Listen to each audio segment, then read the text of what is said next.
The Iron Game Chalk Talk podcast is brought to you by the following sponsors: EliteForm.com, IgnitionAPG.com, PlayUSA at PLAEUSA.com, and Sorinex Exercise Equipment at Sorinex.com. And now, the Iron Game Chalk Talk podcast. Welcome to Iron Game Chalk Talk with your host, Ron McKeefery. Every time our athletes walk into this weight room, they're going to be pushed to the max. Let's go! Everything you got! On this podcast, hear Coach McKeefery's straight talk about training, featuring the top strength and conditioning professionals from around the world. And now, here's your host, Ron McKeefery. Hey guys, welcome back to Iron Game Chalk Talk. I'm your host, Ron McKeefery, and this is episode number 140.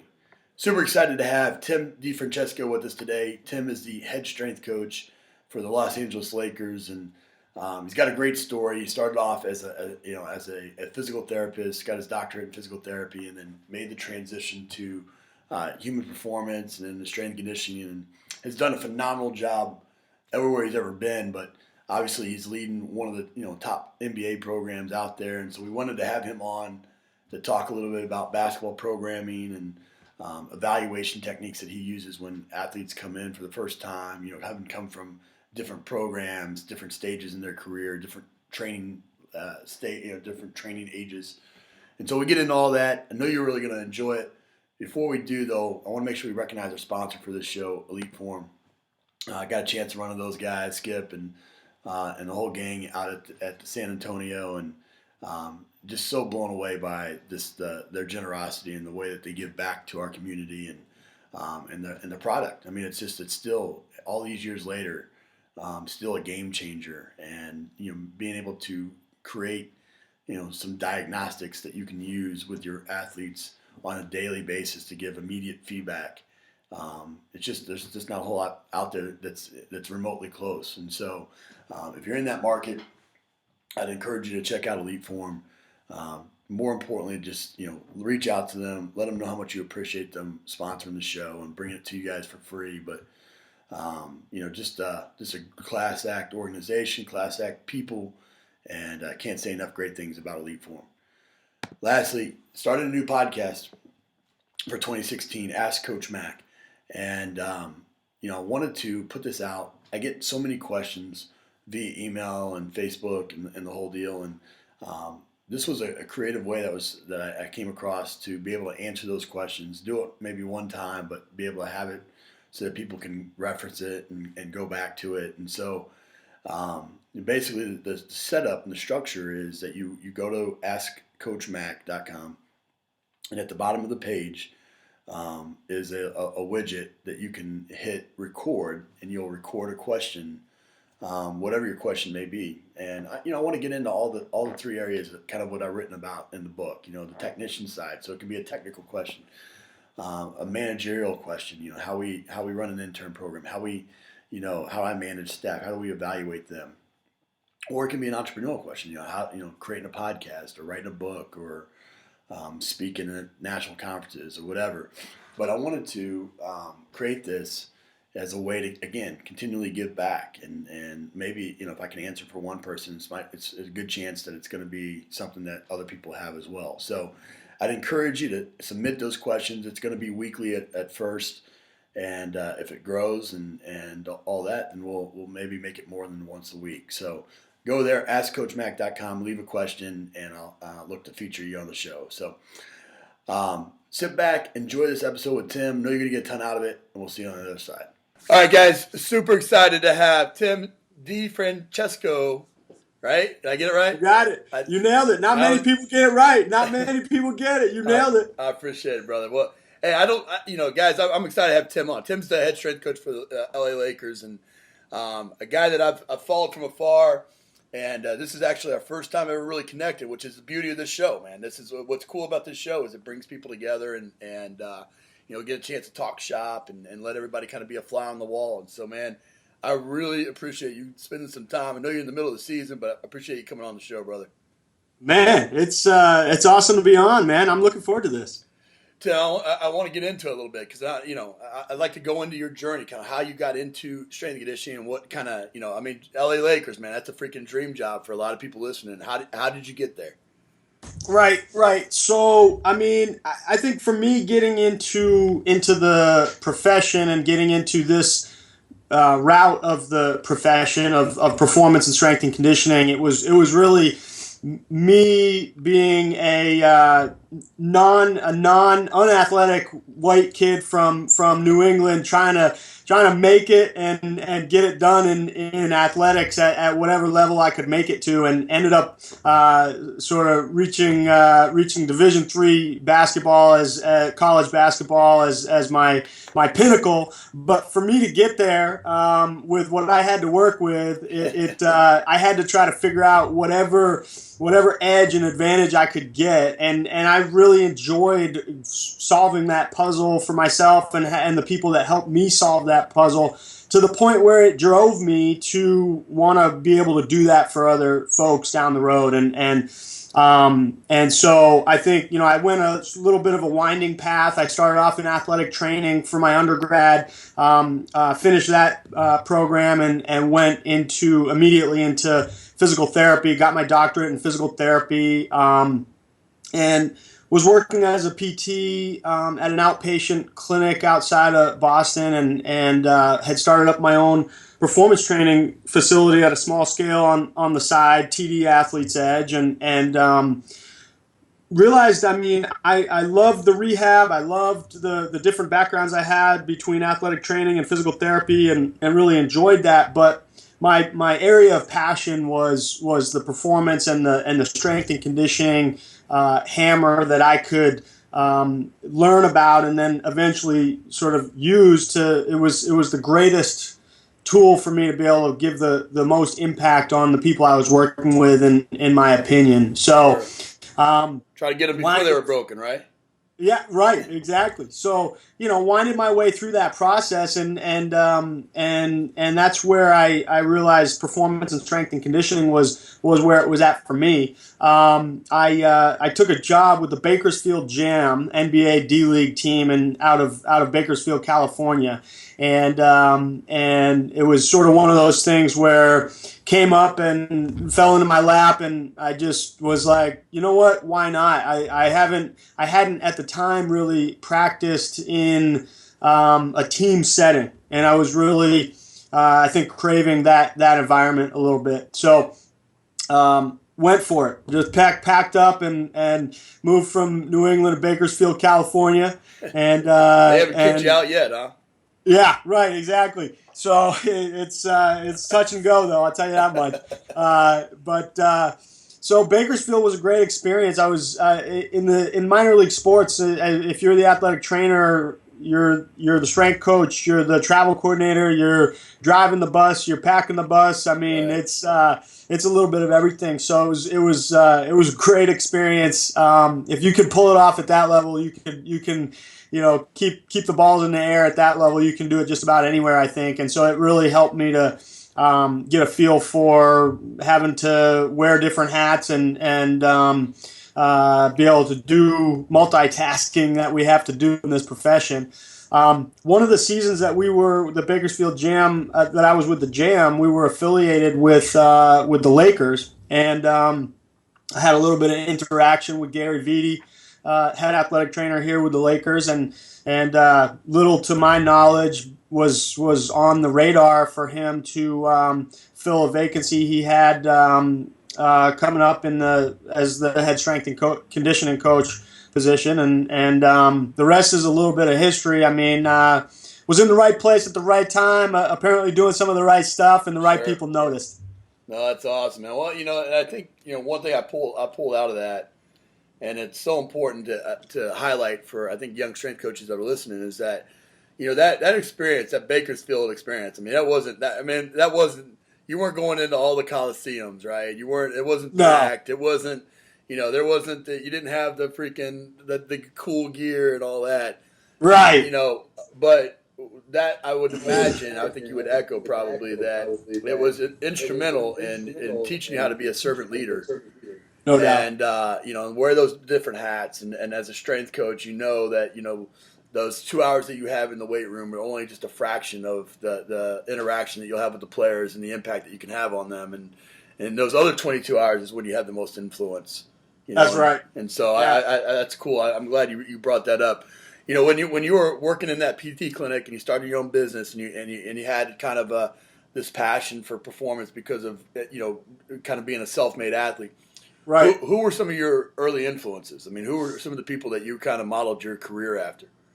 Yeah, I mean, I would say I was constantly going back and forth and asking to be a fly on the wall with two people that really stand out for me in the New England area, but are known everywhere in this industry is Brajesh Patel, head strength coach at Quinnipiac University, and then Eric Cressy, who most people recognize right off the bat as well. So those guys, I mean, I was lucky enough to have had their positive reaction when I first reached out, and nobody knew me from Adam, and they could have easily said, "Hey, man, I'm kind of running ragged. I'm busy. I'm crazy over here on my end. I'm sorry." And when I reached out and said, "Hey, can I shoot down your way and be a fly on the wall and watch you do what you do?" They were always open arms and willing to talk shop and bounce ideas off of. So I think those two for me stand out as guys that really helped me to get an idea of what it means to be a pro in this at this level. Yeah, both those guys have been on the show, and so I could echo that as well. They're awesome, man. Oh yeah, some of the best. What about in that experience? I mean, obviously you get thrown into it. Not necessarily having ever worked in a team setting in that environment. Well, I mean, I would imagine you made some mistakes, right? We've all had. No doubt. What was probably one of the biggest mistakes you made, and then kind of take us there so people can learn from that, and hopefully avoid that tripwire in their own careers. Right. So I think I think initially trying to be everything to everybody and is it's just impossible. And when I say that, I think just generally speaking, it's like from a programming standpoint, anyways, you're sitting there trying to put together the all-time best program, and on paper you see what it looks like. You're like, yeah, this is going to be great. And then all of a sudden the season hits and you're looking around and you're like, well, I didn't factor this in, or I wasn't really thinking what it felt like to get off of a flight at 2 a.m. Right. and have to then ramp it back up at 10 a.m. and or get on a flight at 4 a.m. and whatever it might be. And so I think I think the mistakes came and worked themselves out as I realized what we learn in the books is simply a base for then becoming a artist in the trenches, because you're going to have to take that information, and it's certainly not useless by any means. It's critical, but you better be able to be flexible and be able to mold that into something that's usable in the trenches. Absolutely. And so I think I worked my way through that, like probably a lot of us do, going from curriculum to the trenches. Yeah, that artist in the trenches. I like that. I'm going to steal that one. There you go. When you with the NBA, you're dealing with some of the most extraordinary athletes in the world. But it's a melting pot, right? I mean, they all come in various levels, various training ages. I mean, you might get the high school kid that's right off the high school playground, the AAU team that never lifted a weight in his entire life. And then you might get the guy that's been playing in the league for 15 years or so. And you're receiving them all in different stages, different healths, things like that. Talk to me a little bit. I want to really dive into kind of your evaluation process. They walk in the door. What's the first step, to kind of see what you got? Yeah. So for me, it's a really good point, because I think I think a lot of people sort of assume that, well, these guys are just top of the top and they're ready to roll, and you just kind of try to enhance what they're already great at a little bit, and it's people will be surprised, I think, at the asymmetries, limitations, or just lack of exposure to the weight room that some of these guys have had. So yeah, all different levels, and I need to initially sit down with a conversation with them. I mean, just talk me through what's worked for you. What would you like to dig into? What hasn't worked for you? Where have things gone wrong from a training standpoint? All those kinds of things. So get to know the person, get to know their history, their training history, their physical history, and what I think from that you start to get a feel for what motivates them as well. Right. So, you might have guys that sit there and are just being honest when they say, hey, I'm going to spend time with you, but it's basically so that I can look good on Manhattan Beach during, when I go out there and I put myself on Instagram. Right. And, I mean, it is what it is. You have to find those trigger points, those things that motivate each individual. I mean, so that conversation, first and foremost, for me is huge. And then from there, I'm a really avid user of the FMS system and also the SFMA, depending on injury status and pain levels and that kind of thing. So probably no need to get too far into what that's all about, but really helps me to gain a roadmap of where the movement limitations, movement asymmetries might be for an individual before we start loading them up. And then we have a phenomenal staff here. We have our head physical therapist will do a table-based evaluation, which then, me being a physical therapist, it kind of helps to be able to talk the language of what she's doing. That's Dr. Judy Cito, and she's phenomenal in terms of being able to recognize things from that standpoint, and then we put it all together to be able to start to build out a plan for the individual. I mean, you talk about the conversation, and that's one of the things that I do as well. But we talk a lot about their why, finding out why they train, what's going to be the things, the trigger points, like you mentioned, that's going to get them to do some of those things. And one thing that we always talk about is you want them to eat the meat and potatoes, but you better give them a little sugar, or they're not going to buy into it. And so if they want to look good, great. I mean, that's a byproduct. Training hard that's a byproduct. Sure. And so, but especially, I couldn't agree with you more. Having worked at 3 NFL teams and a Major League Baseball team and all that. I mean, they're just because they're great athletes doesn't mean that they're great. They're great in the weight room, or they're great lifters, or anything along those lines. And so there's definitely, in fact, sometimes it's even worse, because these guys they were all state with just the genetics. Absolutely. They were scoring touchdowns with just, or dunking basketballs, in a national championship game just because they were who they were. Absolutely. And so I agree with you on that. That's great. I think with professional sports, so much of it is the in season, right? I mean, in the off season, these guys scatter, right? And you got them for just the longest training period you have with them is the in season program. Yeah. Talk to us a little bit about what you're trying to accomplish, and then maybe kind of a sample day of an in season day and week. Right. So it obviously depends player to player based off of their practice workloads, their game workloads, all that stuff, and what their goals are, what you need to accomplish, their career length at that point. Guys that have been in 16 years are going to probably have their training is going to look a little different than a second-year guy, right. That kind of thing. But typically in season, I mean, for NBA, at this level, it's I think also for me being a fan of the NBA for so long prior to me having this, I could have never imagined in a million years the the toll that the schedule takes on you. Right.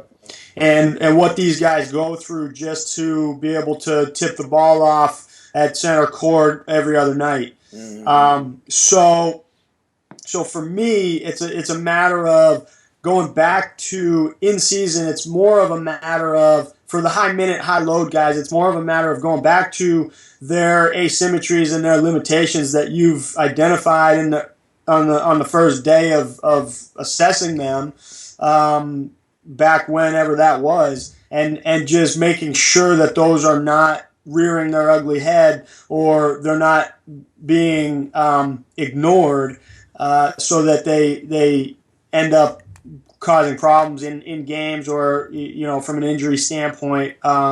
So I think it's a lot of each guy has a little bit of their own toolbox of their basics, and it might be ankle mobility, it might be hip mobility, it might be it's not just corrective stuff. It might be some guys need the hip strength and power to be able to have their game be what they want it to do.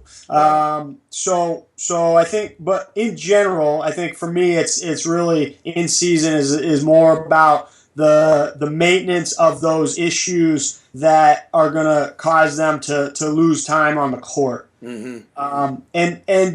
When you boil that down, I guess what you're probably looking at for most NBA players is more the ability to put the brakes on, or to decelerate, or to land. I mean, they don't really need a lot of help from me, most of them, to push force into the ground and get high off the ground, or make a fast run straight ahead. A lot of them are walking in here with pretty reasonable ability to do that. Right. Otherwise, they wouldn't have advanced to the levels that they're at. Right. What they need are things that are going to help them to be able to tolerate putting on the brakes of that freight train, and landing and that kind of thing. So those basic things, including eccentric work and movement correction and things like that, are what's really important to that, being able to do that. Is there a basic kind of meat and potatoes that you're trying to get? I mean, you're trying to get like a push and a pull and a hinge or something with each guy every day or every other day or something along those lines?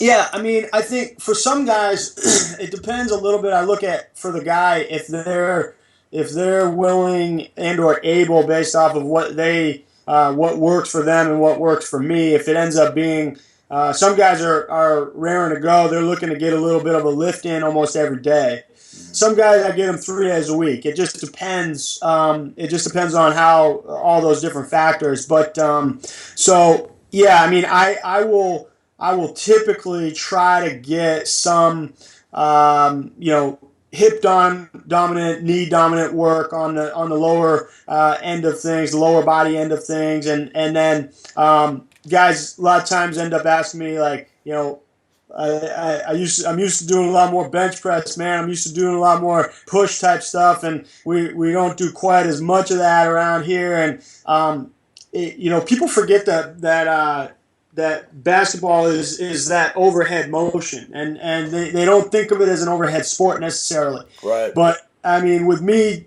I'm always trying to think, okay, if we've got a guy, especially a guy who's getting a high volume of shots up, in game or in practice situation, you've got to protect those shoulder mechanics. You've got to put into play a lot more, potentially, depending on the individual, the pull actions, and really keep that postural, that upper T-spine mobility, and then the shoulder posture and all that in a good place. Otherwise, the repetitive nature of what we're doing is going to get ahead of them, and it's hard to come back from. So yeah, I think for me, it's thinking about those things along those lines. Sure. When you're dealing with, you've dealt with the wide gamut of the guys that skipped college all completely or played 1 year, and then you've dealt with the guys that have played 4 years. What kind of ammunition could you give the college strength coach to be able to talk to their players that have aspirations of going on in the NBA? And it's just like there's always outliers, right? They can point to the guy that does nothing, that's playing and is on the all-star team every year.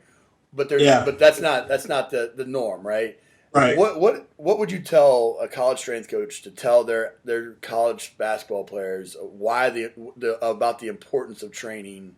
I think what you have to do is so probably two routes. I mean, college and high school age athletes always have their idols or their athletes that they look up to and they recognize as who they want to be eventually. So you could take that target as number one and say, hey, look, think about guys like Steve Nash, Ray Allen, Meta World Peace, or Ron Artest, or Panda's friend, whatever you want to call him. You got guys like Kobe. I mean, those guys for me really stand out as nobody in their right mind who's ever spent a minute around those guys would ever question their focus and their attention to taking care of their body. And so how did that work out for them?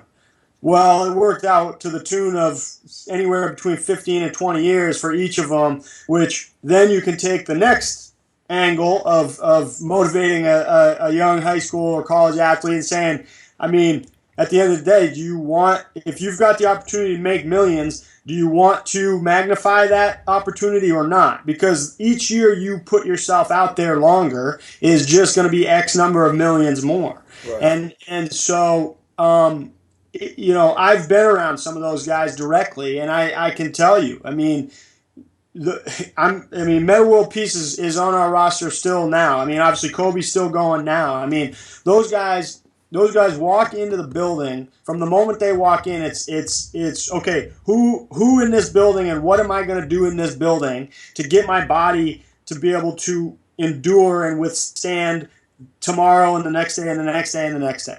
And that's all it is. And so I think if you just look at those guys and then even bringing up guys that maybe publicly have shown a lack of awareness of training. What happened to Stephen Marbury? What happened to Allen Iverson? What happened to these guys that were in those other players' draft classes that were supposed to be even better than them? Right. I haven't spent time necessarily with those individuals, but man, I mean, they've publicly shown a lack of awareness for the importance of taking care of your body, training, nutrition, all that stuff. Right. No, I couldn't agree more. When the guys have gone home, and they go to all over the world, right? Give us a good tip. Give us something that maybe people don't think of a creative way that you've been able to stay in touch and motivate them to continue to train in the off season. Yeah, so I think for me we have responsibility to be able to speak the language of our athletes, and at this point in time, I mean the athletes that are coming into our hands at whatever level you're talking about are they're from the millennial generation, and so I think it's very important to be responsibly a part of social media. I think it's very important to be aware of technologies and different apps and things that are out there. So yeah, I mean, I think for me the easy answer would be my communication with players through social media, and it can kind of stimulate a little. If you pop a picture up of a guy, I put up a picture of Julius Randle late in the offseason, putting up, I think, on a hex bar deadlift like 405 or something, and then I get a text from a couple other guys at his position on our roster like, hey, when I get in there, we're going after that, and so. I mean, you have to be running in the circles that they're running in, and you have to be communicating in the language they're communicating in, and I think for me that's low hanging fruit. Sure. Well, no, I totally agree with you. What we end the show here with some resources. So give us the best piece of coaching advice you ever received. Yeah, I like that. I think from the standpoint of, as I mentioned before, Brajesh Patel, and just being around him, watching him, but also hearing him talk about what works for him, and really keeping things simple, and just I alluded to it before, as far as one of the mistakes that I've made is trying to get too complicated and make that perfect program that covers everything. Right. So I think from Brajesh, I was able to take that that advice of it's okay, it's important to have complex knowledge and complex learning and all that, but then you have to boil it down into something that is functional and usable for the athlete. That it can't be too complicated when it hits the paper, or certainly not when it hits the athlete's hands. So that for me is something I always kind of fall back to. No, that's probably some of the best advice that I ever received. Was somebody, one of the coaches I had worked with was I had a 10-year-old daughter at the time, and he said, would your 10-year-old daughter understand what you're saying? Right. That's ultimately that's what we have to get to. I mean, we can be the smartest guy in the world, but if we can't explain it to a 10-year-old, then we have problems. And so I couldn't agree with you more. What about, you mentioned, I mean, you're on the road quite a bit, so imagine you get a chance to read quite a bit, and you talked about social media and apps and things like that. Give us a book recommendation, maybe one both in strength and conditioning and out, and then a website and app recommendation. Cool. A book. I recently read a book, Serial Winner. Yeah. And I think I'm not sure on the name here exactly. I believe it's Larry Weidel. So for me it was just a really great, and again back to that simple breakdown of what people who are continuously successful at whatever they end up taking on. What are the habits that are a part of that? And it's nothing earth shattering. It's nothing, that those secret things that nobody's ever heard of. Or it never is it? No, exactly. So I recently really enjoyed that book a lot. I think let's see here. I think a really good app is that I've enjoyed a lot is Spark Motion. Yep. So Spark Motion was formerly, I think, Kinesio Capture. Originally it was, and really, really nice app in terms of being able to capture exercises or images of athletes doing an exercise, a movement, and then having the ability to break that down for them graphically. And again, you talk about being able to communicate with an athlete. That app allows you to flip them demonstrations with after you've kind of gone on the telestrator and marked it up and shown them where you want them to be and corrected it. And I think sometimes for this generation of athletes, the graphic versus the verbal explanation is huge. Absolutely. And so that app for me has been really helpful to be able to show a guy, hey, here's where we're talking about right here, that little bit at the end there. See if you can get it up here, and it's been really helpful. And then yeah, go ahead. Yeah. So is there any websites that you frequent? Yeah. Let's see here. I think I